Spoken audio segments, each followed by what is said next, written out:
Queridos peregrinos do Bom Jesus da Lapa da Terra Ronca, vindo a pé, a cavalo e de tantos outros modos. Nossas queridas autoridades já mencionadas, civis e militares, prefeitos, servidores, organizadores e todo o povo de Deus, que nesta manhã celebra os 96 anos desta romaria, profundamente enraizada na história e na fé desta região. Entre montanhas, cavernas, estradas e sacrifício, Deus nos reúne nesta manhã para contemplarmos o rosto luminoso de nosso Senhor Jesus Cristo. Uma romaria, meus irmãos, não é um simples passeio, deslocamento ou festa popular. É uma peregrinação para Deus que já antecipa a celestial glória para onde estamos indo. Podemos chegar fisicamente à Terra Ronca, sem que o coração tenha dado um único passo em nome do Senhor Jesus. Como nesta noite, que nós tivemos a noite toda festas com som automotivo aqui em volta do santuário.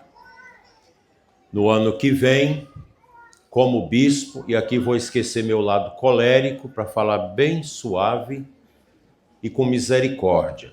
No ano que vem, juntamente com o nosso ecônomo diocesano, o nosso reitor do santuário, vigário forâneo, nós queremos uma reunião com os dois prefeitos do município, com suas representações jurídicas, para estabelecermos um código para a nossa romaria, que está crescendo muito, muita dificuldade. O senhor governador teve dificuldade para chegar aqui, é muita confusão, porque nós temos que organizar. E o próprio governador já adiantou para nós, em reunião neste ano, o desejo do Estado de colaborar para a organização deste evento, que foge às condições da Igreja Católica. Então, nós vamos fazer um documento para organizar o santuário. E quero dizer para vocês, se a partir de 2028, se continuar havendo ultrajes aqui ao santuário, ao nosso altar, já quase centenário, eu não virei mais a romaria e proibirei todos os padres de vir celebrar aqui no 6 de agosto. Vamos celebrar só no primeiro domingo de cada mês, menos no domingo de agosto. Porque, como bispo, eu tenho o dever de levar o povo para o céu, não para o inferno. Nós já temos muita gente que vem à romaria para atender aos desejos da sua carne e de pecados. Infelizmente, onde tem as coisas de Deus, o diabo fica em volta. Mas eu não posso admitir ultrajes ao santuário. Então nós vamos organizar isso. Se não tiver uma melhora, então nós vamos suspender a romaria do dia 6 de agosto aqui. Porque não é possível que uma romaria que foi vivida com grande sofrimento já no passado pelo povo, se torne um lugar de lazer prosmíscuo. Isso nós não podemos aceitar. E na minha autoridade de bispo, eu posso tomar essas decisões e farei com tranquilidade, apenas as comunicarei ao Santo Padre, ao Papa Leão XIV. Porque a romaria tem que viver a santidade. Vocês que conhecem o Muquem, sabem da luta desses 300 anos para moralizar aquela romaria, que ainda não está no ponto. E todas as romarias, exceto Aparecida do Norte, Fátima em Portugal, Lourdes, que já chegou num ponto de espiritualidade. Vai à romaria quem quer rezar, quem quer servir a Deus, não quem quer servir ao diabo, acende uma luz para o demônio e depois vem acender outra luz para o Bom Jesus da Lapa. Isso não funciona. E nós devemos perguntar, Cada um de nós deve perguntar: por que eu vim aqui? É claro que eu estou falando para o povo que reza. Os que não rezam, os que estão dormindo aí na ressaca da cachaça lá de São João, que passaram a noite toda, eles não vêm. Alguns talvez venham. Mas para esses alguns eu pergunto: por que você veio? O que deseja você colocar diante do bom Jesus nesta manhã? Que mudança você vai levar desta romaria para a sua casa, para as nossas casas? É necessário, meus irmãos, falar com caridade, mas também com clareza. Muitos vêm para rezar, pagar suas promessas, agradecer as graças e buscar a reconciliação com Deus. Outros, infelizmente, podem transformar a romaria nisso que eu já falei, ocasião de embriaguez, de prostituição, promiscuidade, drogas, brigas, infidelidade, desordem e pecado descomunal. Quem vem encontrar o bom Jesus não pode terminar afastando-se de Jesus. A festa cristã deve alegrar sem desagradar, sem unir, unindo sem destruir e fortalecer a dignidade das pessoas humanas. Com toda a nossa dificuldade e deficiências, mas o santuário quer que todos sejam respeitados, todos sejam vivenciados na sua dignidade. O evangelho que o diácono proclamou para nós diz que Jesus levou Pedro, Tiago e João a um lugar à parte, a uma montanha, que nós entendemos ser o Monte Tabor. Eu já estive naquele lugar pelo menos 2 vezes, e nós tivemos ali momentos profundos de oração, muito profundos. É um lugar que guarda a luminosidade do Cristo transfigurado. Na Bíblia, a montanha é o lugar do encontro com Deus.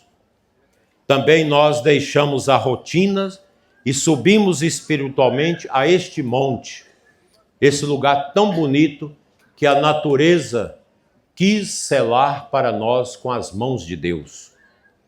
Também nós deixamos a rotina, as preocupações para vir hoje, nesta quinta-feira, à Lapa do Bom Jesus. Deus nos trouxe aqui para nos retirar da confusão. Por isso a romaria não pode ser lugar de confusão.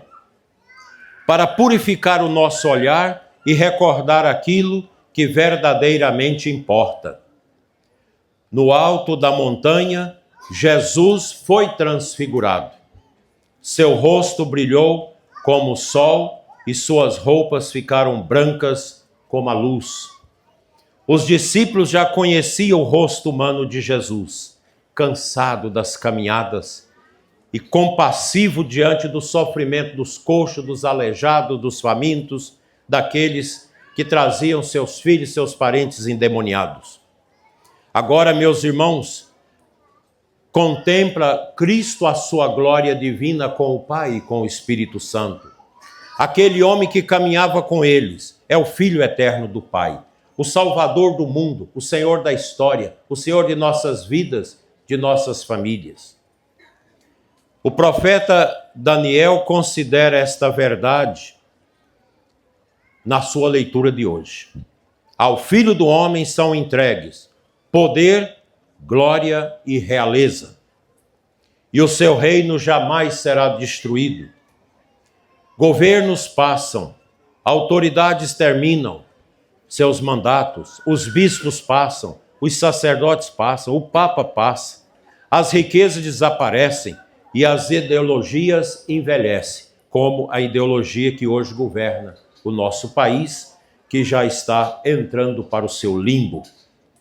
Somente o reino de Cristo é eterno. Por isso, nenhum poder humano pode ocupar o lugar de Deus.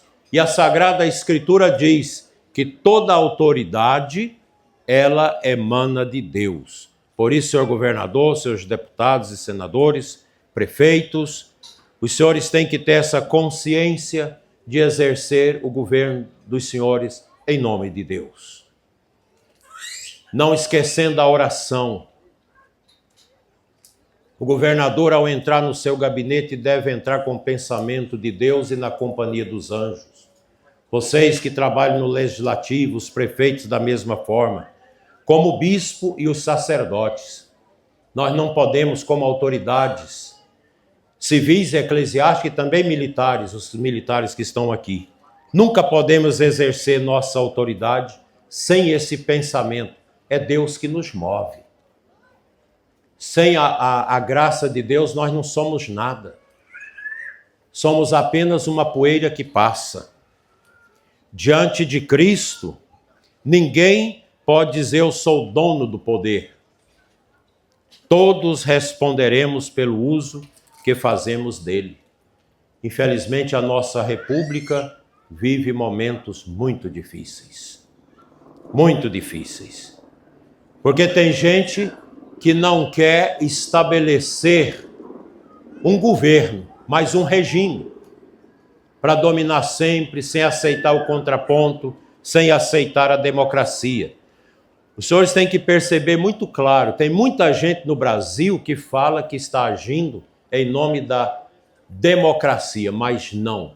Estão agindo em nome de um regime que oprime, que prende, que manda fora as pessoas. O Brasil hoje é um país com presos políticos e refugiados políticos. Isso significa que nós já estamos entrando numa ditadura, porque só os países com ditadura possuem presos políticos e exilados políticos. Moisés e Elias aparecem conversando com Jesus. A lei e os profetas convergem para Cristo. Então a voz do Pai proclama: este é o meu filho amado, escutai-o. Esta é a ordem, meus irmãos, central desta romaria. Escutar Jesus. Nós viemos aqui para escutar o Cristo, como já foi proclamado para nós o Santo Evangelho. Não basta trazer sua imagem no peito ou no coração, carregar uma cruz ou pronunciar o nome de Jesus. Antes de tudo, meus irmãos, é necessário obedecer à palavra de Deus e permitir que ela transforme a nossa vida. Omnia transeunt é uma frase que a igreja usa há 2000 anos. Tudo passa. Tudo vai passando. Hoje somos nós que estamos aqui. Gerações futuras vão nos superar aqui. Tudo que nós fazemos deve ser com a mais absoluta humildade. A humildade, meus irmãos, é um dom precioso que Deus coloca no nosso coração. E a pessoa humilde, ela tem os ouvidos abertos para a verdade. Porque a verdade não é propriedade de ninguém, porque a verdade é Deus. Nós que temos autoridade e serviço, nós exercemos a nossa autoridade na verdade de Deus. Por isso ninguém pode querer ser dono da verdade, como as ideologias, sobretudo o fascismo, o nazismo e o comunismo, que são trigêmeos, sempre quiseram fazer com a humanidade. No ano passado eu estive em Auschwitz, naquele local onde os judeus foram, e católicos e cristãos foram mortos de fome e depois queimados naqueles fornos que estão lá. Tudo em nome de um regime que se diz ser o dono da verdade. Passou. Ninguém lembra mais de Hitler a não ser para sofrer. Ninguém lembra mais de Stalin. Ninguém lembra mais de Mussolini. Ninguém lembra mais de Napoleão Bonaparte, nem da Revolução Francesa, a não ser para sofrer. Porque esses regimes que quiseram arvorar-se como donos da verdade já ficaram para trás. Jesus não pede, meus irmãos, apenas um enfeite de nossa cultura. Cristo pede de nós que nós façamos uma escolha pela sua verdade, pelo seu evangelho. Pedro, no relato que ouvimos no evangelho, exclama: Senhor, é bom ficarmos aqui. Pedro gostaria de permanecer ali, que fossem armadas tendas para continuar contemplando a transfiguração do Senhor, que é um resgo do céu que veio à visão dos apóstolos, para que eles compreendessem o que seria a ressurreição e a glória divina. Mas Jesus os conduz novamente para o caminho. Precisamos levar a cruz de Cristo para casa, para o trabalho e para a vida pública. A romaria será verdadeira se voltarmos diferentes. Daqui a pouco todos nós vamos voltar. O governador, as autoridades, os deputados, senadores, prefeitos, nós, sacerdotes, o bispo, todos nós vamos voltar. Mas vamos deixar que este lugar ermo, mas tão bonito pela natureza que o ovaciona, plante no nosso coração uma certeza: eu sou servo. Eu estou nesse mundo para servir. Por isso que o Papa Francisco disse que a política exercida pelos cristãos na coerência e na verdade é o maior e mais elevado grau de caridade. Nós precisamos entender isso. E aqui nós estamos com todos os políticos, desde o governador e os demais, que são cristãos, batizados, que têm fé, que falam em Deus. O trabalho nosso é esse: fazer o bem, fazer a caridade. Desde a escola mais simples que vamos inaugurar, desde uma estrada esburacada que vamos consertar, isso é caridade, é para o bem do povo. Nós somos servidores do povo. Nós, todos nós, o bispo, os padres, os políticos, os que exercem cargos, todos nós somos servos. E Jesus vai dizer: servos inúteis, não fizeram mais do que era a sua obrigação. Que às vezes o pessoal fala: o bispo fez isso, então é obrigação do bispo fazer. A gente vai nessas comunidades sertanejas, longe, onde às vezes o bispo nunca foi. E o povo agradece pelo bispo ter ido lá. Não precisa agradecer, é a minha obrigação. Eu não estou fazendo nada mais do que a minha obrigação. E todos nós, os governadores e todos vocês aqui, todos que exercem o poder como cristãos, devem sentir isso. Nós estamos fazendo a nossa obrigação. É a nossa obrigação servir o nosso povo, porque nós aceitamos isso. Neste dia 6 de agosto, nós recordamos também, a pedido do Santo Padre, o Papa, e do dicastério do Papa para a ajuda à igreja que sofre, para rezarmos pelos cristãos perseguidos. Neste momento nós temos cristãos evangélicos e católicos sendo mortos por muçulmanos cruéis na África, em tantos lugares, e outros tipos de perseguição.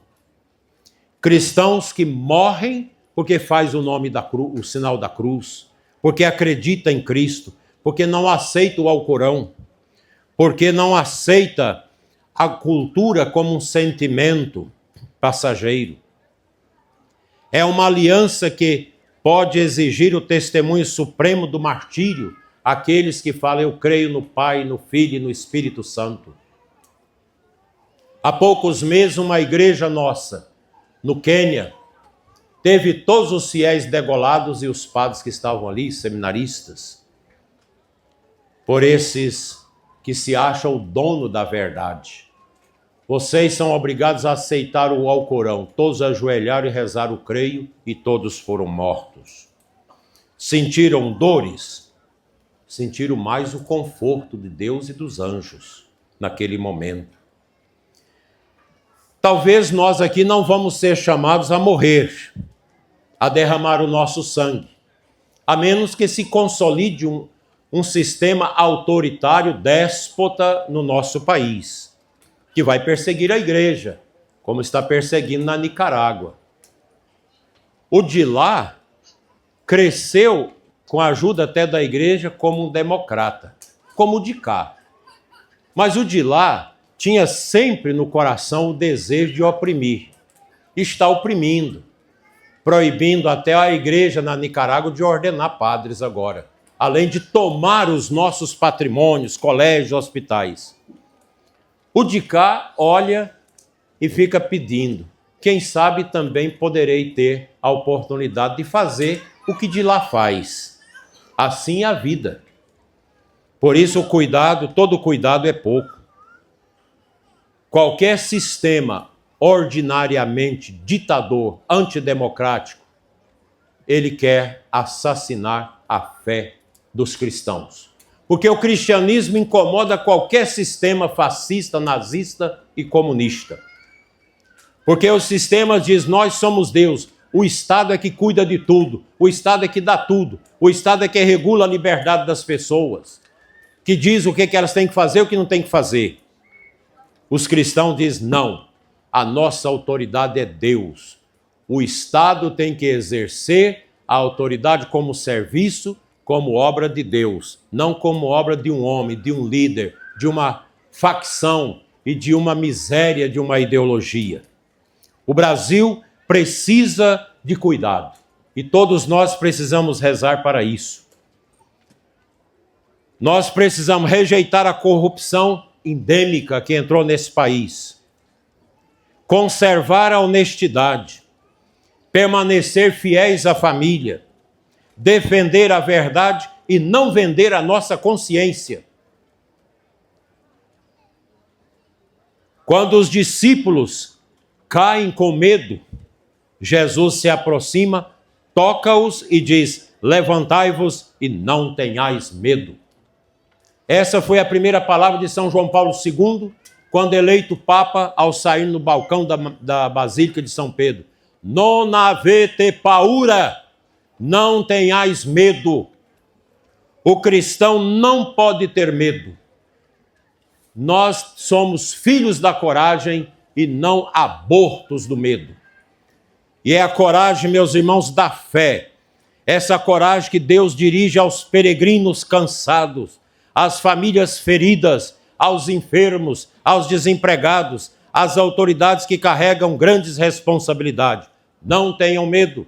Não tenham medo, senhor governador, seus deputados, prefeitos e vereadores. Não tenham medo de fazer tudo pela verdade e pela honestidade, porque isso é o caminho da caridade, a escada que nos leva à salvação de nossas almas.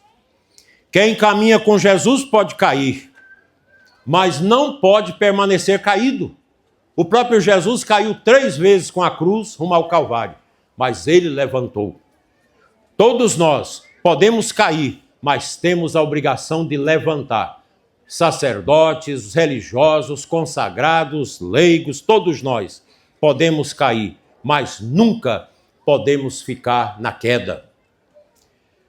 Ao levantarem os olhos, os discípulos não viram mais ninguém, a não ser somente Jesus com eles. As visões de Elias, de Moisés, dos anjos desapareceram. No final, os nossos cargos,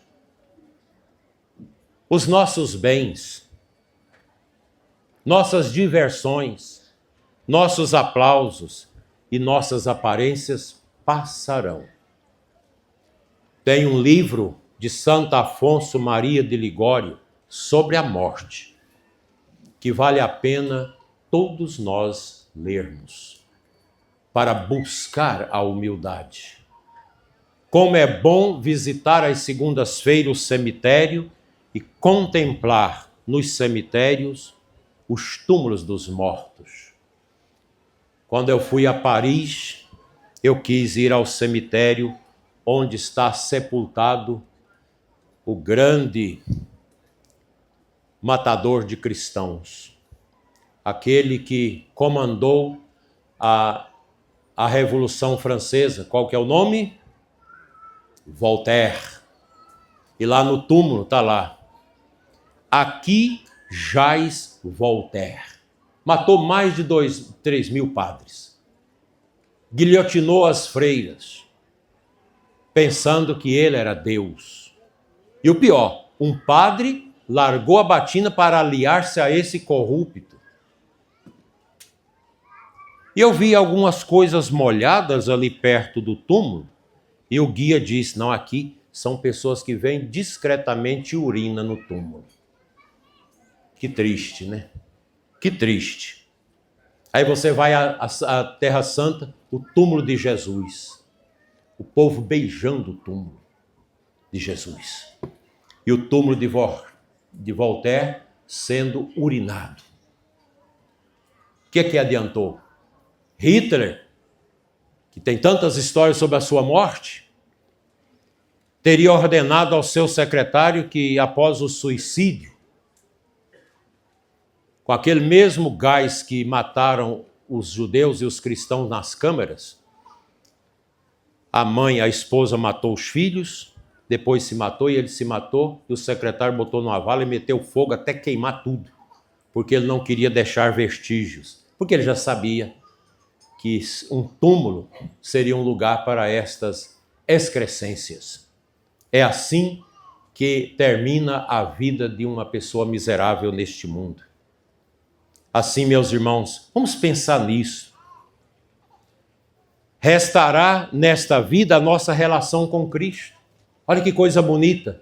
A teologia católica diz que na hora da morte a alma deixa o corpo e se encontra. Isso é Fulton Sheen, o grande bispo, que fala para nós. Duas faces, ou a do diabo ou a de Cristo. E as duas vão dizer a mesma coisa. Vem, és meu. O diabo para levar a pessoa ao tormento eterno do inferno. E Cristo para levar a alma aos altares eternos da Santíssima Trindade, onde o amor nunca morre. Por isso, quem chegou com pecado, faça um exame de consciência e procure uma confissão. Reconcilia com Deus. Quem carrega inimizade, decida que eu vou perdoar. Eu vou à casa daquele parente que eu não estou conversando com ele. Eu vou à casa daquela pessoa que eu magoei e vou pedir perdão. É isso que Deus quer de nós. Quem abandonou a missa há tantos anos não vai à missa. Retome a vida sacramental. Procure o padre da sua paróquia. Eu quero voltar à igreja. Quem está preso a um vício, procure ajuda. Ah, eu não sou alcoólatra. Eu não sou dependente das drogas. Você é. Seja humilde, pense na morte, pense na sua salvação eterna e volte. Volte a Deus. O maior milagre, meus irmãos, de uma romaria é permitir que Deus transforme o nosso coração. Vocês que passaram a noite na cachaça, na farra, e que estão aqui, ouvindo essas músicas mais nauseabundas que nós conhecemos, do nosso breganejo e de tantas outras misérias dessa pseudocultura brasileira. Faça um remorseamento no seu coração. Onde você quer passar a sua vida depois da morte? Onde você quer que a sua alma esteja após a sua morte? Deixe a romaria transformar e você faça o voto. O ano que vem eu quero vir aqui sem drogas e sem bebida alcoólica, sem a prostituição, sem o adultério, sem essa vida imunda que eu estou vivendo. Eu até gostaria de fazer uma sugestão aos nossos prefeitos da região presente. Eu até intervi agora numa festa da diocese lá em Planaltina, Goiás, porque o poder público estava bancando uma festa como banca dos evangélicos, que é maior do que a nossa, vários dias. A nossa é só uma tarde e uma noite. Para a gente organizar aquilo. Porque é muito dinheiro jogado fora nessas festas, com shows e tudo mais. A começar da igreja. Nós vamos moralizar isso na nossa diocese. Eu acho que vocês, senhores prefeitos, administradores, esse dinheiro de emenda para estas festas, com essas músicas tão porcas, com esses ambientes tão perversos, os senhores estão permitindo o pecado do povo.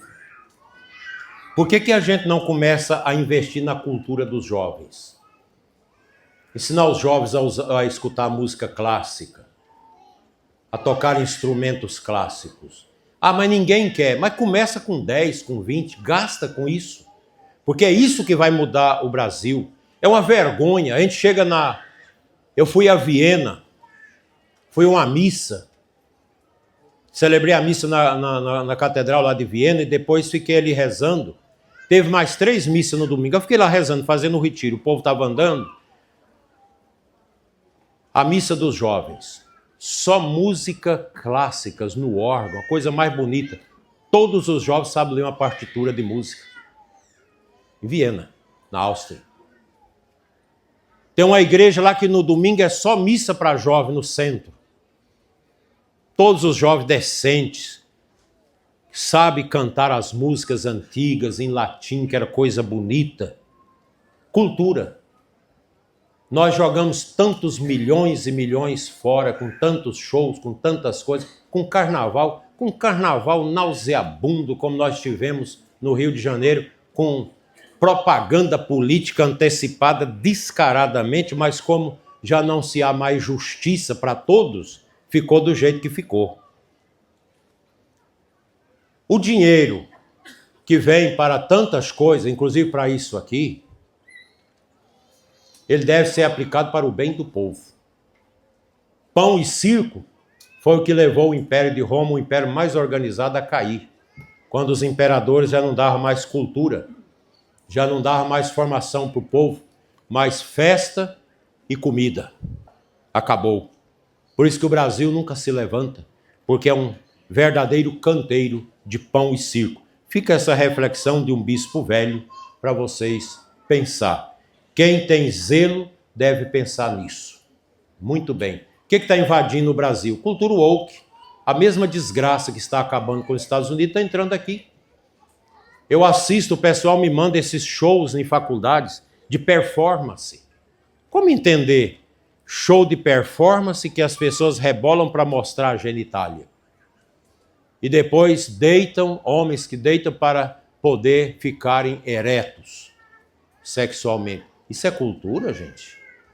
Esse povo tudo esquisito? Não. Esse não é o caminho de uma nação que quer ser democrática, que quer ser honesta. A Europa está caindo por causa disso. Não tem filhos, quer só curtir, acha que família é problema. Família não é problema, família é cruz. Pai e mãe têm que carregar a cruz dos filhos, os filhos carregar a cruz dos pais. Famílias que rezam, famílias que estudam, é que vão para frente. E eu gostaria de não ver a assinatura dos senhores deputados e senadores aqui contra o homeschooling e contra as escolas conservadoras. Vocês que são contra, vocês estão cometendo um crime contra a verdade. Coloca as crianças do homeschooling na frente das crianças que estão nas escolas públicas e vocês vão ver o abismo cultural que as separam. Vocês têm que estudar as coisas. Eu estou falando que eu conheço. Eu acompanho. Nós só podemos mudar essa pátria nos próximos 30, 50 anos com a educação das nossas crianças de agora. Porque nós, os mais velhos, já estamos passando. Todos contaminados com feminismo, com relativismo, com tudo isso. Feliz a cidade que abre uma escola conservadora, com métodos clássicos, que ensina as crianças a declarar poesias, a conhecer o latim, o português raiz, firme, a conhecer a ciência na sua verdade, não a militância, como entrou nas nossas escolas. Outro dia, um analista dizia, nossas escolas estão numa situação que se ensina 10, 15% de ciência, o resto é militância. É promoção de ideologia de gênero, de aborto, de perseguição ao cristianismo. Você não pode mais celebrar uma missa. Agora querem proibir as missas nos colégios católicos. Eu quero ver quem tem coragem de ir lá em Formosa proibir a missa na nossa escola conservadora. Bento XVI. Quero ver quem tem coragem de ir. Um absurdo isso. Que a luz do rosto de Cristo ilumine nossas famílias, nossas cidades, nossas autoridades e nossa nação. Que fortaleça o olhar de Jesus os cristãos perseguidos, console as famílias dos mártires e converta os perseguidores.